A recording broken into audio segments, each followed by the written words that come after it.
I never imagined a routine hunting excursion would expose the deepest secret of the woman who'd been my world for 15 years. I'm Jonas Carver, a biologist more comfortable among forests and creatures than human company. My wife, Maris Holden, works as a geologist, constantly traveling to survey rocks for various mining companies. We reside in Asheville, North Carolina, a serene mountain community where pine scents the air and mysteries lurk in dark corners. With our son away at boarding school, it's just us two in a house that grows more hollow with each passing day. That morning, I persuaded Maris to accompany me hunting in the Great Smoky Mountains, hoping to mend the growing distance between us. Though she accepted, her attention remained fixed on her phone, her fingers restless as if anticipating a message I wasn't meant to discover. We packed my trusty Jeep Wrangler, its weathered green exterior bearing the marks of countless adventures shared. Before us stretched the forest, an endless expanse of crimson and amber leaves dancing in the wind. I held the steering wheel, sneaking looks at Maris. The sun caught her auburn locks beautifully, but her expression remained tense, withdrawn. When I inquired about her well-being, she muttered about work pressure and turned to the window, studying the trees as if they held some hidden truth. That's when unease settled in my stomach, a warning that this expedition wasn't merely about hunting or reconnecting. Something felt wrong, and I was walking straight into whatever it was. 30 minutes into our mountain drive, darkness descended rapidly. Menacing black clouds gathered, devouring the daylight. I pressed the accelerator, heading for a familiar clearing near an old oak grove, but the wind struck first. It howled through the forest, twisting branches until they seemed ready to snap. Then came the thunderous crack, as deafening as a rifle shot.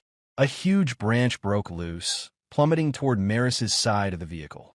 I jerked the wheel violently, wheels sliding on slick foliage, and pulled her from her seat just as the branch crashed through the windshield. Shards of glass flew everywhere, while the Jeep creaked under the crushing weight. We stumbled into the muddy ground, hearts racing, rain pelting our faces. Maris gripped me tightly, breathing heavily, but her gaze wandered beyond me, searching the forest as if expecting another presence. Before we could catch our breath, dark silhouettes materialized through the downpour. 3 figures emerged from the storm's fury, their clothes soaked and voices competing with thunderclaps. Fellow hunters, it seemed, caught in nature's violent display. Among them was a woman whose penetrating gaze matched her composed demeanor, accompanied by a towering man sporting an arrogant smile, and a reserved individual who acknowledged me with a familiar nod. They gestured toward a nearby cavern, its jagged opening promising refuge from the tempest. I reached for Maris's hand, but she recoiled, her attention fixated on the tall stranger. His knowing smirk sent chills down my spine. The connection between them raised questions that the storm's fury couldn't drown. A quick note to our listeners, I'd love to know where you're tuning in from. Whether you're in bustling Manhattan, peaceful Asheville, or somewhere across the oceans, drop a comment below. If this narrative has captured your attention, don't forget to subscribe.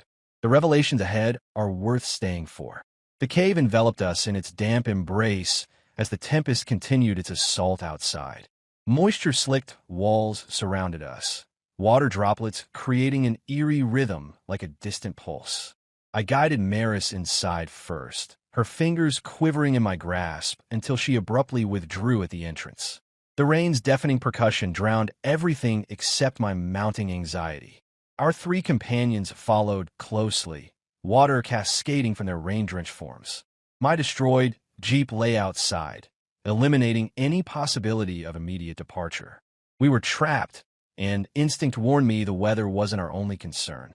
I placed my waterlogged hunting gear near an old fire pit, its ashes still retaining faint warmth. The sharp-eyed woman crouched beside it, expertly striking her flint against gathered kindling from the cave's recesses. As flames sparked to life, they cast dancing shadows across her features. She presented herself as Talia Vance, a botanical researcher intimately familiar with these woodlands. The imposing man with the unsettling grin carelessly dropped his equipment nearby, introducing himself as Kieran Holt, a hunting guide who carried himself with unmistakable authority. The third member, Lyle Grayson, a lean environmental engineer with work-worn hands, merely acknowledged us before methodically setting up a wind barrier at the entrance. Those strangers, our shared predicament, demanded cooperation. Yet something whispered that this forced companionship might prove more dangerous than the storm outside. Maris lingered at the rear of the cave, her drenched jacket creating puddles on the stone beneath. She avoided my gaze, restlessly pacing with her boots scraping against the rocky surface. When I extended my spare flannel, concerned about her shivering, she dismissed it with a forced smile that seemed hollow and distant. Kieran approached her with an air of practiced familiarity, offering a canteen. Their fingers connected during the exchange, accompanied by a meaningful glance that struck me with devastating clarity. This wasn't mere appreciation, it was intimate recognition. My thoughts raced to her secretive phone behavior and those furtive looks in the Jeep. Had she anticipated his presence? Was this encounter orchestrated? The flames intensified as Talia added more kindling, creating a symphony of pops and crackles. Lyle and I positioned a fallen log near the fire for seating, and he began discussing the unexpected storm, noting its absence from any weather forecasts. His calm voice offered stability, but my attention remained fixed on Maris and Kieran, who had retreated to a dimly lit alcove. He whispered something that elicited a laugh from her, a sound I hadn't heard in what felt like forever. Then, producing a folded map from his backpack, he spread it between them. I glimpsed red circles marking locations deep within the forest, far from our intended hunting grounds. My insides churned with suspicion. Geologists rarely require hunting guides unless there's something to conceal. A thunderous boom shook the cave, releasing a cascade of soil from above. Talia muttered a curse and edged closer to me, speaking softly about previous sightings of Kieran in the area, always accompanied by different groups, consistently inquiring about old mining paths. Her gaze shifted meaningfully between Maris and me, posing an unspoken question. Unable to respond, I rose and approached their huddle, casting my shadow across their map. Maris startled, hastily stuffing it away, but not before I caught sight of a word in the margin: quartz. While her profession involved studying rocks, quartz held little value unless it led to something more significant, something illicit. Kieran flashed a predatory grin, his teeth catching the firelight's glow. His question about my being lost carried a deliberate edge of provocation. I responded evenly, mentioning my curiosity about the schemes my wife and her newfound companion were hatching during a potentially lethal storm. Maris barked my name defensively, accusing me of paranoia, but her wavering voice betrayed her. Kieran's fingers casually drifted to his sheathed blade, a calculated gesture that spoke volumes. The atmosphere grew oppressive with unspoken menace until Talia intervened, discussing food rationing. Lyle supported her suggestion, his measured words diffusing the mounting tension. Though I withdrew physically, my gaze remained locked on Maris, who now clutched her canteen with white-knuckled intensity, refusing to meet my eyes. Time crept forward with excruciating slowness, the tempest maintaining its fury outside. We consumed our provisions, jerky and dried fruit, in uncomfortable silence, accompanied only by the fire's sporadic crackling. I stretched out on the unforgiving ground, feigning sleep while remaining acutely alert. Eventually, hushed conversations emerged from the alcove where Maris and Kieran had sequestered themselves. I shifted subtly, observing through the dim light. Their proximity was unsettling, his arm draped possessively across her shoulders. Though her words remained indistinct, his response carried clearly, a confident assertion about finding something once the storm subsided. The implications, whether involving gold or something more sinister, sent my pulse racing, not merely from jealousy, but from mounting apprehension about the dangerous path they were pursuing. As night deepened, the cave's walls seemed to close in, the diminishing firelight creating dancing shadows on the damp stone.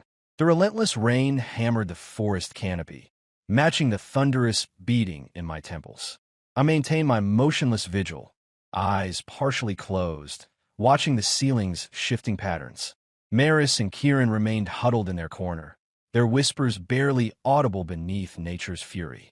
Talia slumbered peacefully by the fire, while Lyle maintained his steadfast watch near the entrance, his form stark against the makeshift barrier. My hunting rifle lay reassuringly beside me, its presence suddenly more crucial than ever. Maris's secret clearly transcended infidelity. It hinted at something far more treacherous, threatening to consume us all in this desolate sanctuary. The tension became unbearable. I carefully shifted position, mindful not to disturb Talia, and inched toward the cave's depths. The atmosphere grew increasingly frigid and oppressive as I approached their secluded corner. A protruding rock formation offered concealment. I pressed myself against it, breathing softly, and strained to hear. Kieran spoke first, his voice hushed but urgent, insisting they needed to move swiftly once the downpour ceased, mentioning an unmarked location nearby. Maris responded, her voice tinged with barely contained enthusiasm, claiming she'd charted it herself years before our paths crossed. My heart constricted painfully. Charted what exactly? Her subsequent laugh carried a cruel undertone as she admitted to keeping me ignorant, convinced I'd fail to comprehend. Comprehend what? Then came the devastating revelation, piercing through the storm's fury. Their affair had been ongoing for months, possibly years, with their rendezvous disguised as a research expeditions. This wasn't some impulsive indiscretion. It was a calculated betrayal etched into our marriage's foundation.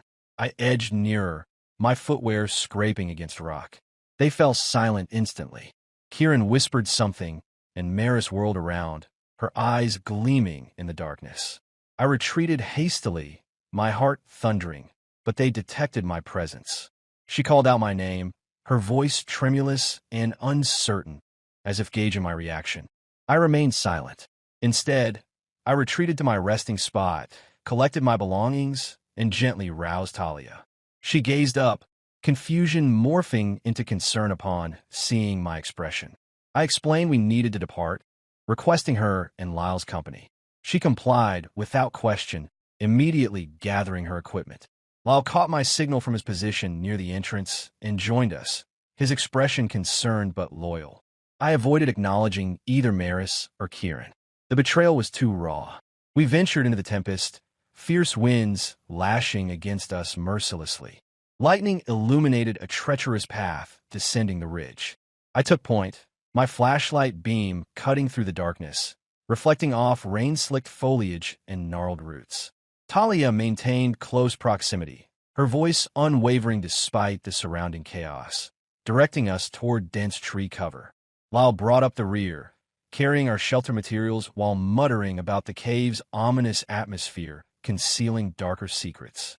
We located Talia's suggested spot, a thick pine grove near a rushing stream, and worked efficiently. Lyle secured the tarp between branches while Talia gathered pine needles for bedding. I fashioned stakes from a young tree using my knife, ensuring our makeshift shelter would withstand the elements. Though the storm raged unabated, we constructed something secure, something we could trust. By the time we huddled beneath the tarp, drenched and trembling, the realization seared through me like wildfire. Maris's deception ran deeper than infidelity. She'd orchestrated this expedition, not to salvage our relationship, but to pursue whatever clandestine agenda she shared with Kieran. The map, their hushed exchanges about quartz, it wasn't geological research. It was subterfuge. My years of experience had taught me to recognize the telltale signs. Unauthorized excavations, perhaps for precious minerals, or something more sinister like antiquities or narcotics. She'd exploited my presence, using her unsuspecting spouse as camouflage for her shadow life. I clenched my hands, the pain of her duplicity more biting than the bitter cold. Talia noticed, offering me a piece of bark to chew, claiming it would soothe my agitation. Her gaze held an understanding that made me wonder what personal tragedies had taught her to recognize such anguish. The sudden crack split the air, drowning out even the thunder. I jerked upright, scanning through the tarp's edge. A beam of light danced in the distance, emanating from the cave's direction. Kieran's voice pierced the gale, calling Maris's name, followed by her frantic shouts for me. They were searching, either for us or their mysterious prize. Lyle gripped his hatchet, ready for confrontation, but I restrained him. Let them approach, I insisted. I needed answers, even if it meant confronting them in this tempestuous nightmare. The light drew nearer, but behind it loomed something else, a massive, distorted shape that defied natural explanation. The tempest continued its assault, its roar merging with the swollen creek's turbulent flow beside our pine sanctuary. Raindrops penetrated the tarp, trickling down my neck as I maintained my vigilant crouch, scrutinizing the darkness. That aberrant shadow I'd glimpsed trailing Maris and Kieran's light haunted my thoughts, its proportions too vast, too unnatural for these familiar woods. My rifle rested across my thighs, its familiar weight anchoring my trembling hands. Talia maintained her position beside me, her breath crystallizing in the frigid air, while Al clutched his hatchet, his gaze darting between the surrounding trees. This shelter, built with our combined effort, had transformed into our besieged stronghold. Whatever approached wasn't merely my unfaithful wife and her paramour. The flashlight beam intensified, cutting through the torrential rain like a blade. Kieran's voice rang out again, more commanding now, urging Maris to quicken her pace. She emerged first, her jacket in tatters, dark hair clinging to her rain-streaked face. She called out my name desperately, claiming she committed a terrible error, begging for my help. Kieran materialized behind her, his imposing figure rigid with tension, wielding a shovel where I'd previously spotted a knife. The mysterious shadow hadn't appeared yet, but my instincts screamed danger, every nerve ending alert. I remained crouched, motioning for Talia and Lyle to stay motionless. Let her speak, I thought grimly. Let her reveal her true nature. Maris stumbled to the clearing's perimeter, her voice breaking as she implored me to return, insisting Kieran had coerced her throughout their scheme. I emerged from cover, rifle trained steady, and watched her eyes flash, not with fear, but with shrewd calculation. I confronted her with the truth I'd overheard in the cave, her admission of months-long deception, of using me as her unwitting shield. Her expression crumpled, but before she could fabricate another lie, Kieran attacked, the shovel whistling toward my skull. I dropped low, feeling the blade slice through the air above me, and rammed my shoulder into his midsection. He stumbled backward, cursing, displaying unexpected agility for his massive frame. Lyle rushed in, his hatchet finding its mark on Kieran's arm, drawing blood that immediately dissolved into the muddy earth. The confrontation descended into chaos amid the blinding rain. Talia restrained Maris with surprising power as she lunged for me, forcing her against a tree trunk. Kieran bellowed, swinging wildly, but I evaded and smashed my rifle stock into his jaw. He collapsed into the mud, the shovel clattering aside. Standing over his prone form, breathing heavily, I demanded answers. He laughed through bloodied teeth, promising I'd never comprehend the truth. Maris shrieked for his silence, but he continued, his voice menacing and mocking. They discovered something, he revealed, not quartz, but an ancient presence buried beneath these mountains since before colonial times. My heart froze. Valuable minerals? Ancient artifacts? Whatever lay hidden was worth murder, and I'd been their perfect, unwitting shield. A deep, guttural sound shattered the tense moment, emanating from the dense foliage beyond the creek. Everyone stood paralyzed. The abandoned flashlight tumbled across the ground, its beam catching sinister, yellow eyes moving with unnatural speed through the darkness. This was no ordinary predator, not a bear or wolf, but something more sinister, something that didn't belong in these woods.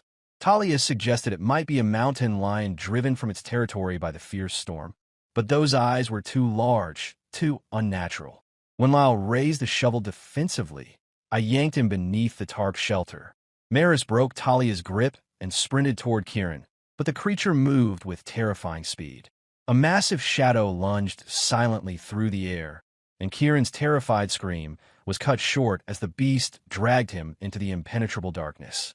Maris crumpled to the ground, her sobs mixing with the sound of her fingers clawing desperately at the earth where Kieran had vanished. Fighting back, rising terror, I forced myself to think clearly. I warned Talia, and while we had to abandon our position with that monster lurking nearby, we'd managed to survive here, catching rabbits in my carefully placed snares, gathering edible berries Talia identified, and maintaining a smoke signal with Greenwood. But now our sanctuary had become a death trap. I lifted Maris's unresponsive form, supporting her weight as we stumbled toward elevated ground, the creek's thunderous flow concealing any sounds of pursuit.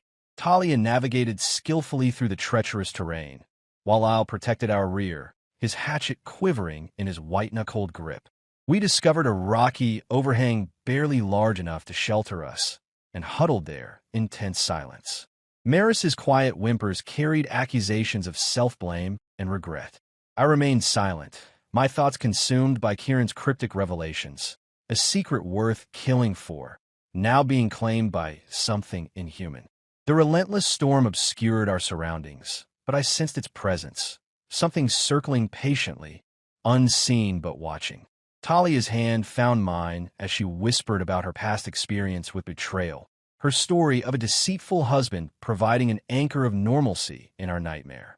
Lyle murmured about local legends of vanished miners, tales he'd once dismissed as fiction. I clutched the rifle tighter, scanning the darkness. Maris's deception and greed had drawn this horror to us. As rain hammered the rocks overhead, I realized we were fighting something far deadlier than nature's fury. The rocky overhang offered minimal protection, barely shielding us from the relentless downpour. The wind whistled through the pine trees below, carrying echoes of Kieran's final cry, a sound that continued to haunt my thoughts. Maris pressed herself against the cold stone, her grief muffled by the raging storm, her hands still caked with mud from her desperate attempt to reach him. Talia remained close, her arm touching mine, her vigilant gaze searching the darkness for the creature that had claimed Kieran. Lyle maintained his position at the ledge, wielding a hatchet in one hand while gripping a sharp rock he'd wrenched free in the other. I balanced my rifle across my legs, its metal surface slick and reflecting the dying flashlight's beam.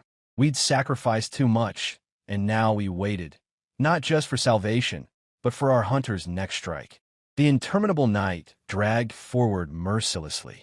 I maintained the signal fire, adding moisture-laden branches that crackled and billowed, hoping the dense smoke would pierce through the tempest.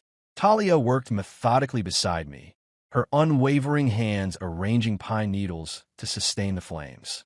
She remained mostly quiet, but her steadfast presence provided the strength I needed to maintain my composure.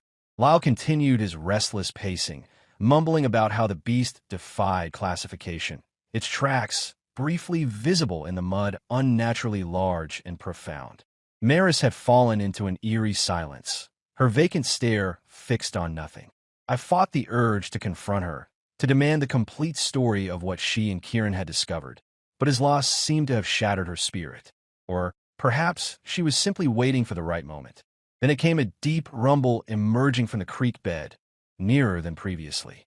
My heart thundered in my chest as I raised the rifle, aiming into the void, while Talia grabbed a flaming branch from the fire, its tip blazing intensely. Lyle stood motionless, hatchet poised, his breathing harsh and irregular. The growl returned, circling our position, and I caught glimpses of movement, a massive form weaving between the trees. Lightning illuminated the sky, and for an instant, I saw its silhouette, broad shoulders, tangled fur, eyes burning like infernal coals. This was no mountain lion, nothing I could identify. Maris recoiled with a whimper, and I urgently whispered for her to remain still. The creature was testing us, stalking its prey, and any sudden movement could trigger its attack. Before I could squeeze the trigger, an engine's deep growl cut through the tempest. Piercing headlights danced across the ridge above, and a sturdy ATV emerged from the darkness, its wheels churning through the thick mud, while two figures in weatherproof gear held tight to the safety bars. Help had arrived. I waved the flashlight frantically as Talia lifted her torch higher, its smoke spiraling into the turbulent sky. The vehicle lurched to a halt, and a woman jumped down, her voice cutting through the wind as she demanded our identities and numbers. I called back that we were 4, 1 lost, gesturing toward the slope where the creature still waited. The operator, a weathered man with a crackling radio strapped to his chest, surveyed the forest, his hand resting on his sidearm. He explained they'd spotted our smoke signal from their station 5 miles distant, but mentioned an unexplained delay, mysterious tracks crossing their route. We crammed onto the ATV, Maris clutching my arm with desperate intensity, her fingernails biting into my skin. Talia and Lyle squeezed in behind us while the woman barked urgent instructions to move quickly. As we surged forward, A bone-shaking roar erupted from the darkness. The driver gunned the engine, wheels spinning wildly as I twisted around, rifle at the ready. The beast exploded from the tree lean, its massive form a terrifying blend of raw power and darkness. My shot rang out, and the creature stumbled but pressed on. The woman drew a flare gun, firing it into the sky, the crimson burst illuminating the night. The monster veered away into the forest, but its menacing growl lingered like an unfinished threat. Our escape was a chaotic blur of mud and rain as we clung desperately to the vehicle. The ranger station materialized ahead, a sturdy structure with powerful floodlights cutting through the darkness. We stumbled inside, soaked and trembling, as the warmth from a wood stove enveloped us. The woman, who introduced herself as Ranger Cora, pressed for our story, her expression growing skeptical as Maris stuttered about a hunting expedition gone awry. I intervened, explaining about our lost companion and the attack, carefully omitting any mention of the map or the vein. Lyle supported my account, his voice hushed as he admitted never encountering anything similar in his 2 decades working these mountains. Talia remained silent, observing Maris, who steadfastly avoided everyone's eyes. Cora radioed for reinforcements, announcing a dawn search for Kieran, but her voice carried a grim undertone that suggested she held little hope of finding him alive. I drew Maris away from the group, confronting her with an icy demeanor.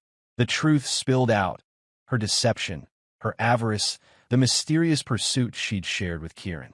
She clutched at my sleeve desperately, tears carving paths down her face, insisting that death was never part of the plan, that it was merely about financial gain, an escape route from their mundane life in Asheville. I wrenched free from her grasp, bitter words falling like stones as I condemned her for gambling away our marriage, our family, everything we built. She crumpled to the floor, broken, while I walked away, each step lightening the burden of 15 years of shared history. Talia discovered me by the stove, offering a weathered mug of steaming coffee that warmed my trembling hands. Her voice was gentle as she spoke of staying in Asheville afterward, suggesting potential collaboration, her gaze both compassionate and unwavering. I acknowledged her with a nod, feeling an unfamiliar spark of possibility. Cora's voice cut through the moment, announcing the storm's retreat and imminent transport back to town. As I nursed the coffee, watching the rain's intensity fade, I sensed it, not thunder, but that creature's distant presence, still guarding whatever dark secret Maris had awakened. The certainty settled in my gut. This nightmare was far from concluded. The ranger station's wood stove popped and hissed, its warmth failing to penetrate the deep chill that had settled in my bones. Maris huddled in a corner, her face a canvas of mud and tears, barely recognizable as the woman who'd shared my life. Talia maintained her vigil by the window, coffee in hand, studying the mist-shrouded forest. Lyle's restless pacing near the door continued, his hatchet still ready for defense against unseen threats. Cora methodically documented the events on her clipboard, while her radio crackled with updates about the morning's search party. I leaned heavily against the table, my rifle close at hand, mentally replaying the night's horrors. Kieran had vanished, claimed by an unnamed horror, led there by Maris's web of lies. But I knew this was just the beginning of our ordeal. The truck arrived with the first light, its beams piercing the dense morning mist. We boarded silently, our exhausted group settling into the rattling vehicle for the journey back to Asheville along serpentine mountain paths. Maris attempted to claim the seat beside me, but I shifted away deliberately, creating an unbridgeable space between us.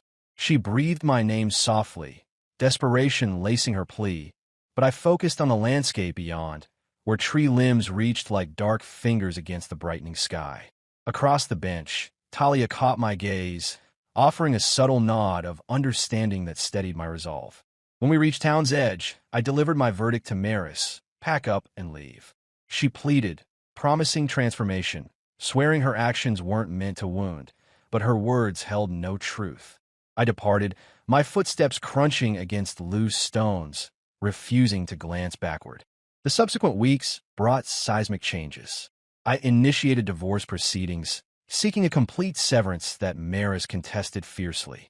She retained legal counsel, weaving narratives of manipulation and misfortune, but my evidence was irrefutable. Phone recordings from the cave captured her confessions. The judge saw through her performance. Her career at the mining company crumbled when her unauthorized excavation activities came to light, destroying her professional standing. Our son, visiting for the weekend, heard my account and rejected her entirely, his wordless condemnation more devastating than any verbal assault. Maris relocated to Charlotte, sharing her mother's confined apartment, surviving on meager bartending tips. Her carefully constructed facade disintegrated piece by piece, revealing the deception she'd crafted. I remained in our house, finding unexpected solace in its emptiness. Talia's visits became regular, initially sharing research about the Smoky Mountains ecology, later bringing bourbon and warming the space with her presence.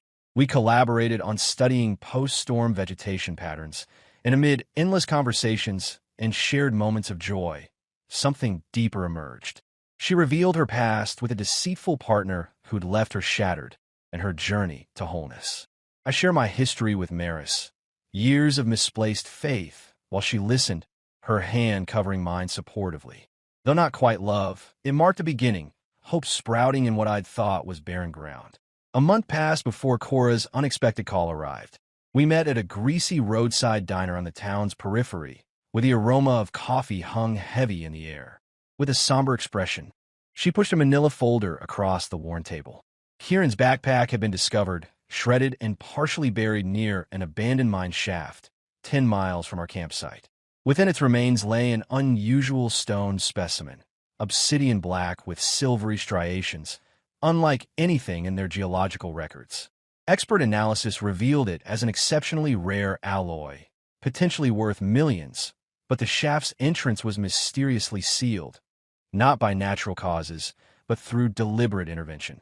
Cora's voice dropped to a whisper as she described recent local sightings of the creature, prowling the ridgeline like a sentinel guarding the site. When she inquired if Maris had ever mentioned it, I silently shook my head, though my stomach churned with growing suspicion. Had Maris knowingly led us into the territory of something ancient and lethal? That night, I drove out alone, my Jeep's replacement humming under me. I stopped at the forest's edge, staring into the dark where the mountains loomed. A growl rumbled, faint but real, and I felt its eyes, those burning pits, watching me. I didn't go closer. Whatever Maris had chased, it wasn't mine to claim. I turned back, the road stretching ahead, and realized I was free, not just from her, but from the weight of her secrets. Deceit had cost her everything, her job, her family, her future, and left her haunted by shadows she'd never outrun. For me, it opened a door, a chance to rebuild with Talia, to live honest and whole. Here's the lesson I took from it all. Truth isn't just words, it's how you stand in the world. Lies don't just break others, they rot you from the inside, and no prize, no vein of silver, is worth that decay. Life's tough, but it gives you a shot to start over if you've got the guts to take it. The journey today has come to an end. Did you find this ending satisfying, or did it catch you off guard? Let us know how you feel right below. If you love this story, don't forget to drop a like and subscribe so you won't miss the next adventure. Thanks for sticking with us, and see you in the next tale.